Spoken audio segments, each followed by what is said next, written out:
Don't introduce yourself as my boyfriend. Just say you're a friend, she told me before the party. I said, okay. When we got there, I introduced her to people as someone I used to date. She pulled me aside furious. I said, you wanted honesty. We're done. And left. Hey viewers, before we move on to the video, please make sure to subscribe to the channel and hit the like button if you want to see more stories like this. Thanks. I never thought I'd be posting here, but after everything that's happened, I need to get this off my chest. This is my story of how my ex-girlfriend's casual cruelty blew up our relationship in one night, and how karma came knocking harder than I could have imagined. Buckle up, it's a doozy. Let me start from the beginning, because context matters. My name's Alex, fake for obvious reasons, and I was 28 when this all went down. I'd been with Sarah for just over 2 years. We met through mutual friends at a casual game night. She was the bubbly graphic designer type, always laughing at my dumb jokes, and I was the steady software engineer who liked planning weekend getaways. From the jump, I was all in. I mean, loyal to a fault. I helped her through a rough patch when she got laid off from her job 6 months into dating, covered her rent for a couple months, cooked meals, even helped redesign her portfolio so she could land freelance gigs. I turned down a promotion that would have required relocating because she said she wasn't ready to move. Looking back, I sacrificed a lot without thinking twice, because that's what you do when you love someone, right? But over time, cracks started showing. Sarah had this way of making me feel like I was never quite enough. It was subtle at first, little comparisons to other guys. Like, we'd be watching a movie, and she'd say something like, "See, that's the kind of adventure I want. You're always so predictable." Or she'd scroll through social media and like posts from this one coworker, Jake, who was all about his epic travels and gym selfies. I'd brush it off, tell myself it was nothing. But then came the emotional distance. She'd cancel plans last minute for work drinks that always seemed to involve Jake's crowd. One night, I found her giggling over texts from him. Nothing explicit, but flirty enough to sting. When I asked about it, she rolled her eyes and said, "God, Alex, it's just banter. Don't be so insecure." I should have seen the writing on the wall, but I was committed.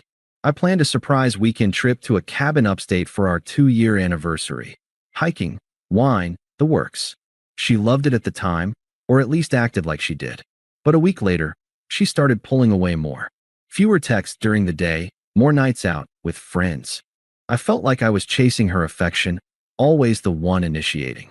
It confused the hell out of me. I'd lay awake wondering what I'd done wrong, replaying conversations in my head. Was I too boring? Too safe? I even started hitting the gym more, trying to spice things up, but it felt forced. Then came the party. It was a mutual friend's birthday bash at some rented loft in the city, nothing fancy, just drinks, music, and about 50 people from our overlapping circles. Sarah had been hyping it up for weeks, saying how fun it would be to let loose. The afternoon before, as we were getting ready in our apartment, she dropped the bomb. We were standing in the bedroom. I was tying my shoes, and she was fixing her makeup in the mirror. "Hey, Alex," she said casually, like she was commenting on the weather. "When we get to the party, don't introduce yourself as my boyfriend, okay? Just say you're a friend." I froze mid-knot. What? What? She didn't even look at me, just kept blending her eyeshadow. "It's not a big deal. Jake and some work people might be there, and I don't want things to get weird or awkward. You know how office gossip is. Plus, labels are so restrictive. We're just hanging out tonight, right? Keep it light." Her tone was so dismissive, like I was overcomplicating a simple request. It hit me like a gut punch. This woman I'd built my life around was basically asking me to pretend we weren't together. To hide me. For what? So she could flirt freely with Jake? I felt a wave of confusion and hurt wash over me, but I didn't explode. That's not my style. Instead, I just nodded slowly. "Okay," I said, keeping my voice even. "If that's what you want." She smiled at her reflection, satisfied. "Cool, thanks. You're the best." We drove to the party in near silence. My mind was racing, replaying every sacrifice, every late-night talk where I'd assured her I was in this for the long haul. By the time we parked, I'd made a decision. If she wanted honesty without labels, she'd get it. The loft was buzzing when we walked in, string lights, a makeshift bar, people laughing in clusters. Sarah immediately spotted a group and waved, pulling me along. First introductions came quick, A couple of her work friends approached us. "Hey, Sarah, who's this?" one asked, nodding at me. Sarah opened her mouth, but I beat her to it, calm as could be. "Hi, I'm Alex. And this is Sarah, someone I used to date." The words hung in the air. Her friends exchanged awkward glances, chuckling nervously like it was a joke. Sarah's face went from confused to pissed in seconds. She forced a laugh. "Ha, very funny. He's my boyfriend." But I just shrugged. "Nah, we're good as friends tonight, right?"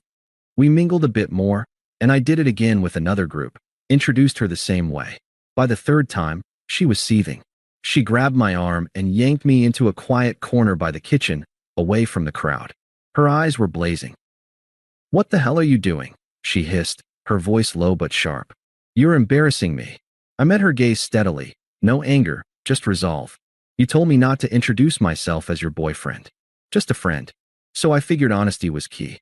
If we're downplaying things, might as well be accurate." She crossed her arms, smirking like I was being ridiculous. "Oh my God, Alex, grow up. I didn't mean for you to act like we're broken up. I just didn't want Jake thinking I'm tied down. He's got this big project coming up, and networking is important. You're always so literal. Why can't you just play along?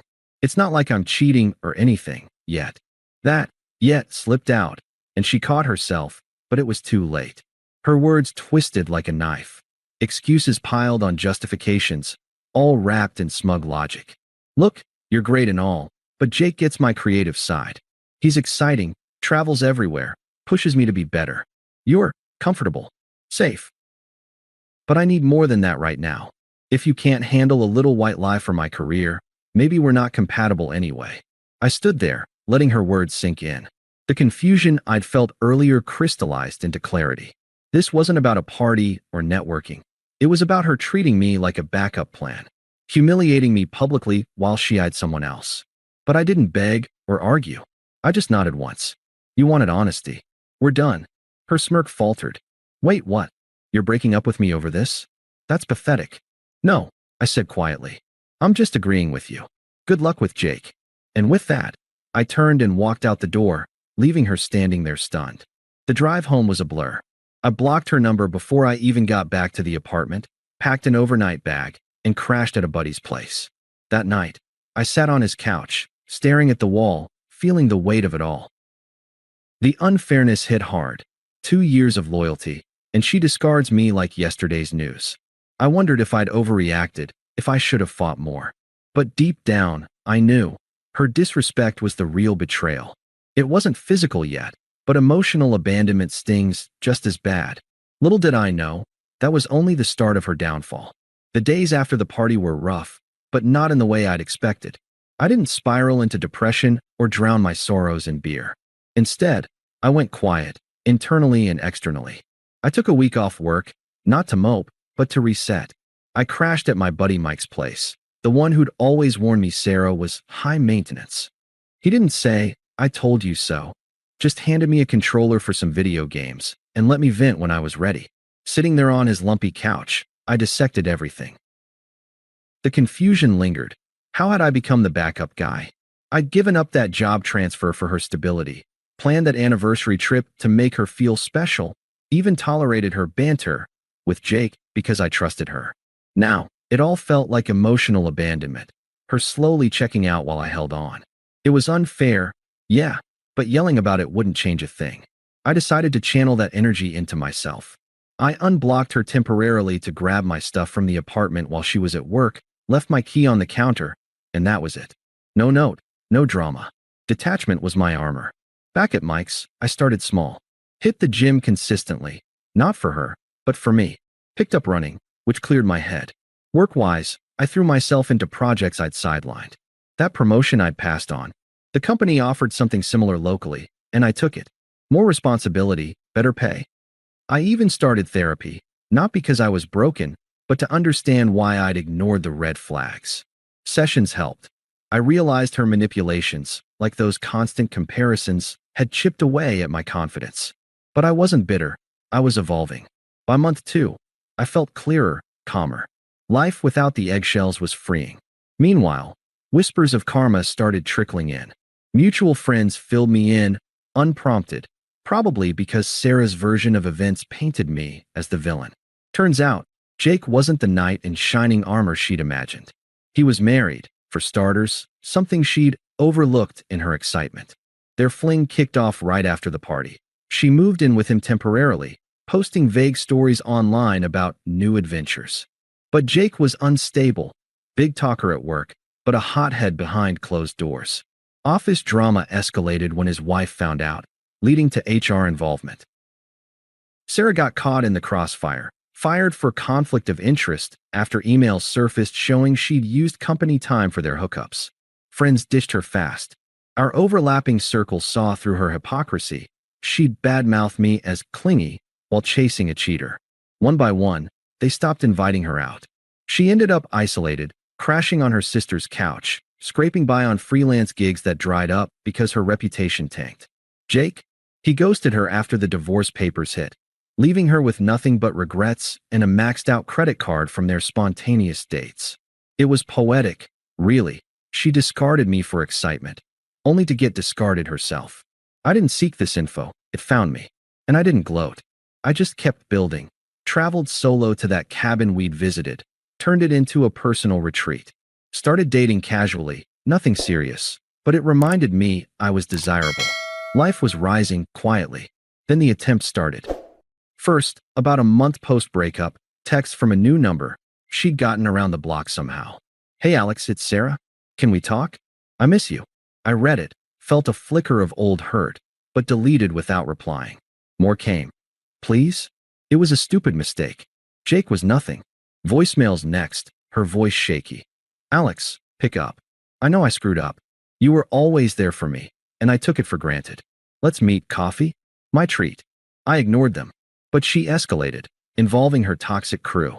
Her sister called from an unknown number. "Listen, Alex, you're being a dick.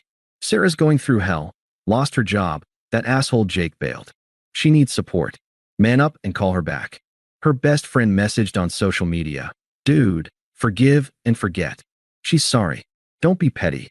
It was unpleasant, pushy, like they expected me to fix her mess. But I stayed silent, blocking each one.